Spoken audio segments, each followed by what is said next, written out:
Жамбыл облысы, Жамбыл ауданы, Айша Бибі орта мектебінің қазақ тілі мен әдебиеті пәні мұғалімі Баймаханова Эльмира Орынбайқызы.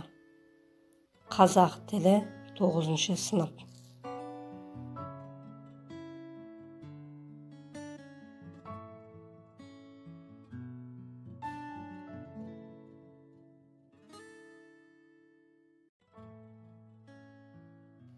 Саламатсыңдар ма, құрметті оқушылар? Бүгінгі сабағымыздың тақырыбы жер ресурстары. Оқу мақсаты: жинақталған материалдар негізінде көзделген мақсатқа сәйкес ауызша және жазбаша мәтіндер үшін күрделі жоспар құру.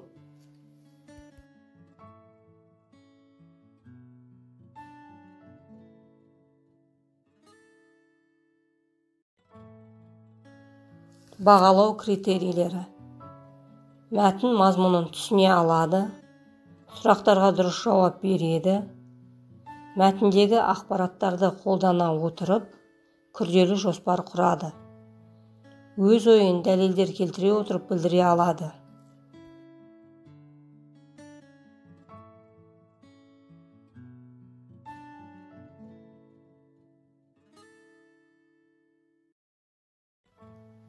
Оқылым алдындағы тапсырма: табиғи ресурстарға не жатады деп ойлайсыңдар? Табиғи ресурстарды шығу тегіне қарай қалай жіктеуге болады?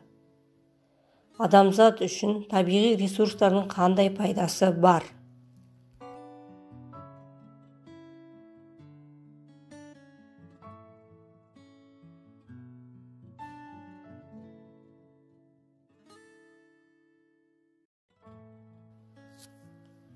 Табиғат ресурстары дегеніміз адамзат баласының өмір сүруі мен тіршілігі үшін қажетті табиғи денелер, табиғи қорлар. Жер ресурстарына барлық жерде кездесетін маңызды табиғи байлықтар жатады. Табиғи ресурстардың жіктелуіне байланысты ғылымда әртүрлі пікірлер бар. Табиғи ресурстардың түрлерін қолжетімділігіне қарай іске асатын немесе нақтылы потенциалды, пайда болуына қарай табиғи антропогендік, химиялық табиғатына қарай органикалық, минералдық, шығу көздері мен орналасуына қарай жер, су, кен, өсімдіктер, орман, қолдану қызметіне қарай өнеркәсіптік, ғылыми, эстетикалық, пайдалану өрісіне қарай энергетикалық, шикізат, тамақ және тағы басқа болып жіктейді. Табиғи ресурстар таусылу белгісіне байланысты сарқылатын және сарқылмайтын болып бөлінеді.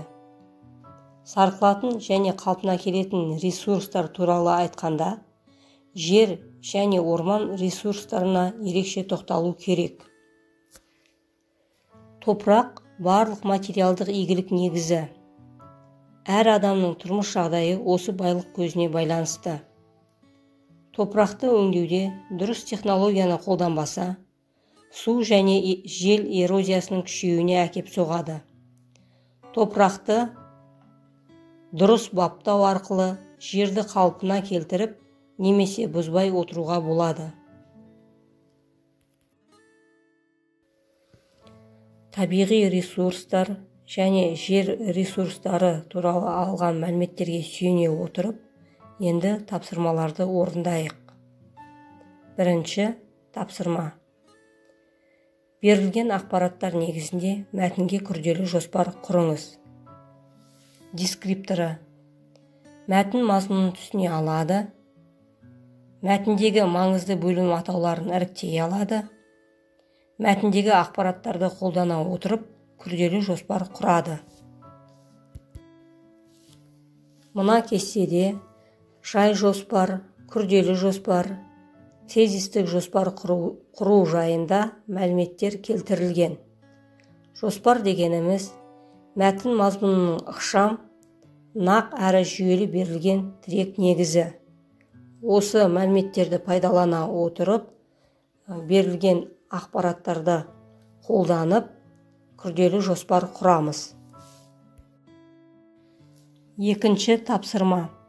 Берілген мәтіннен құрмалас сөйлемдерді тауып, тыныс белгілерін даралаушы, ерекшелеуші, ойдың ара жігін ажыратушы деп ажыратыңыз. Дескрипторы. Мәтіннен құрмалас сөйлемдерді табады, құрмалас сөйлемдердегі тыныс белгілерін даралаушы, ерекшелеуші, ойдың ара жігін ажыратушы деп ажыратады.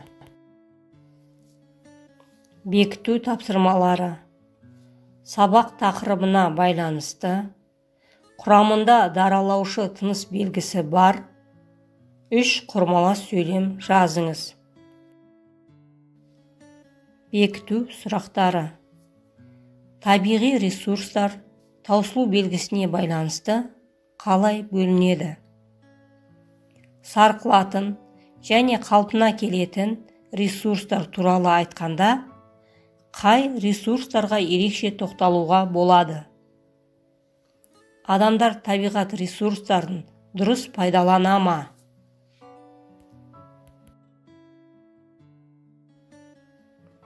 Кері байланыс.